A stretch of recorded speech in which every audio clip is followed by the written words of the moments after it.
A lot of us ecchi video game enthusiasts aren't exactly very bullish on the future of the genre.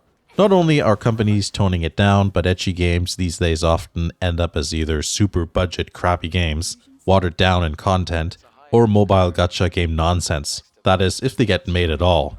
I'm looking at you, Senran Kagura 7. So this makes it all the more surprising to see that Stellar Blade, a PlayStation 5 exclusive, looks like a glimmering star of hope in these trying times.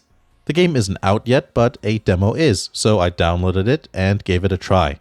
Because let's face it, it looks very much like Nier Automata, so yeah, I had to check. Turns out that Stellar Blade is very fun. The graphics are excellent, and the game runs quite smoothly, and it runs at and near 60 FPS, so that's good. Then again, I expect everything to be 60 FPS on such hardware. The hack and slash gameplay is quite fun with various combos your character can learn and perform. It's decently challenging, and it's got some ecchi bits here and there with the character design, clothing, and various animations. And at the end of the demo, there's a trailer showing various things found later in the game, like different clothes or costumes, which look promising.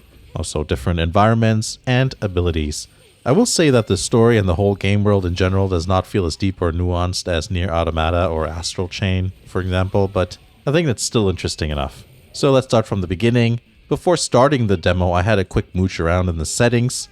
I found it amusing that the main character's ponytail length is adjustable, and for some reason it's under gameplay, but it doesn't change the gameplay whether you go for short or long. There's also a few graphic settings, which basically, it's just like, presets. So you have graphics, performance, or balanced, and I just left it on balanced. Looks and runs just fine. Apparently graphics mode is native 4K at 30 FPS. I was like, eh. And then performance is 1440p and it targets 60 FPS. Balanced mode is 1440p targeting 60 FPS, but it's upsampled to 4K. I think balanced is probably the sweet spot. Once you go to 60 FPS or near it anyways, it's hard going down to 30, even if you have higher resolution there and nicer graphics. Stellar Blade doesn't squat and take a lore dump on your face. You get bits of info fed to you as you learn how the gameplay works, so basically you start playing almost right away. I'm not really going to go into a lot of detail with the story. The basis of the plot is that it's a sci-fi post-apocalyptic save what's rest of humanity sort of story. The main character is Eve. She's one of several girls in the intro sequence that are dropped from spaceships onto Earth to fight whatever these monsters are called again. As the game tutorials along, you eventually face a foe who's a bit too difficult to deal with. Eve is rescued just in time by someone named Adam. Presumably Eve is the only survivor in the whole mission there. Survival rate did not look high. They end up working together, and that's kind of when the game really starts in terms of the gameplay, and you get into it. Though there's still like little tutorials and things like that when new game mechanics get introduced. But that's normal. So here's how the gameplay works. It's a hack and slash game. Enemies can be engaged with light or heavy attacks as well as combos and special attacks. From what I can tell in a demo, Stellar Blade seems to be linear. You can go off course a little bit, I think, from what I can tell, but we'll see how it is in the final game. Remember, this is a demo and it's also the early part of the game, so that might change. It may open up as you play the game there. The game hints that it might because you can teleport between save points. The save points allow you to do several things like regain health, buy items, and upgrade your character and gear. As you defeat enemies, you'll collect stuff that allows you to do that.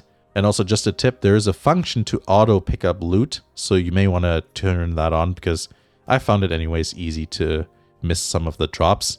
Character skills, combos, and abilities can be unlocked and obtained by navigating the skill tree system. What's extra nice for me and everybody who is an awful button masher like me is the ability to go straight into a training environment after you unlock a skill, let's say. It's an excellent way to practice new combos and moves without killing yourself, basically. I mentioned button mashing. You actually have to be precise with your inputs. Mashing will result in you not executing an attack, combo, or dodge properly, or at all, actually. There's tons of footage of me being knocked down because of this. I do wish there was a way to quickly get back up, maybe, something that you can unlock on the skill tree. I'm not sure. It is possible to play the game at an easier difficulty level. When you start the game, you can select story mode, I think it's called.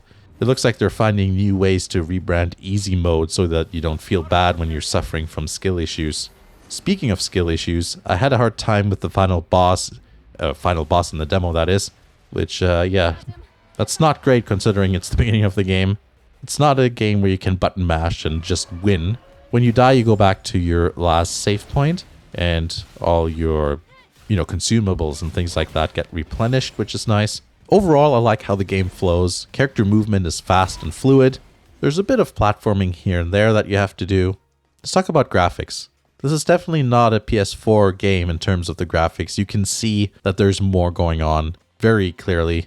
The game runs at 60 FPS or around there, if lots is happening on screen. Remember, targeting 60 FPS is the key phrase here. Lighting, battle effects, environments, and animations all look great.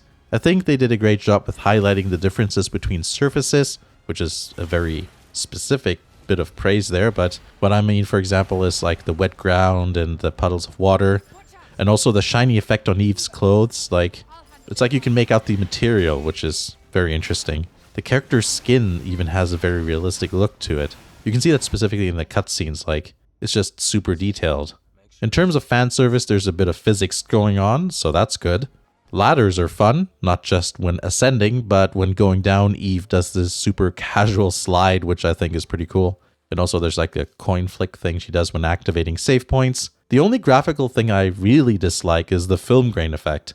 There's no option to turn it off, and it's quite noticeable for me. It's like having a buzzing sound in your ear, except it's like in your vision. That's basically what it looks like, and I'm not really into that. I mean, technically it's just a bit of static with the opacity turned down, so yeah, I think it's not great. I don't like it at all, actually. Hopefully they'll have a toggle to turn it off. It's not really a big deal when you're like fighting, but if, when things are a little bit slow on the screen and you just notice a little visual buzz and it's like, ugh, just make that go away. But yes, the demo overall was quite fun. It looks good, plays good, and there's even a bit of culture in there. I think it looks promising, and I'll give the full version a go. It looks like decent fun there. Let me know what you think. I know some of you are curious about this game since I've seen at least a couple of comments mentioning it. Thanks for watching, and I'll see you again in the next video.